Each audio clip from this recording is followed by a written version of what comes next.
வந்து இந்த மாதிரி போடும்போது முதுகு வெயில் காலத்துல கொஞ்சம் ஃப்ரீயா இருக்கிறதுக்காக இந்த மாதிரி போடுவாங்க. பேக் சைடு இந்த மாதிரி தான் பெருக்கல் குறி வரும். கியூட்டா வந்துட்டு இந்த மாதிரி டிஷ் பண்ணி குழந்தைங்களுக்கு போடலாம். சன்ஷூட் ரொம்ப சூப்பரா வந்திருக்கு. நாம எடுத்த சாம்பிள் அளவு. இதுக்கு கியூட்டா நம்ம சன்ஷூட் ரெடி. பேக் சைடு வந்து இந்த மாதிரி பெருக்கல் மாதிரி தைக்கணும், அவ்வளவுதான். மற்றபடி சூப்பரா வந்திருக்கு.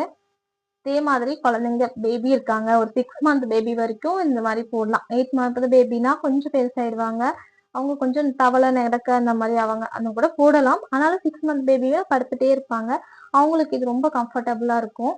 வேணும்னா டிஷ் பண்ணி சன்ஷூட் கிளாஸ் எப்படி இருக்குன்னு சொல்லி கமெண்ட் பண்ணுங்க. நெக்ஸ்ட் நம்ம மேகி ஜபால தான் டிஷ் பண்ண போறோம். அதுவுமே ஒரு சின்ன பேபிக்கான ட்ரெஸ் தான், ரொம்ப கியூட்டா இருக்கும். அது கட் மாதிரி வரும், அதுவுமே சூப்பரா இருக்கும். டிஷ் பண்ணி பாருங்க உங்க பேபிக்கும். கிளாஸ் எப்படி இருக்குன்னு சொல்லி உங்க ரிவ்யூ ஷேர் பண்ணுங்க. கிளாஸ்ல இருக்கிறவங்க இந்த ஸ்டிச் பண்ணி வீடியோ சென்ட் பண்ணுங்க, போட்டோ சென்ட் பண்ணுங்க. மற்றவங்களுக்கு இது வந்து யூஸ்ஃபுல்லா இருக்கும். நீங்க கொடுக்குற ரிவ்யூ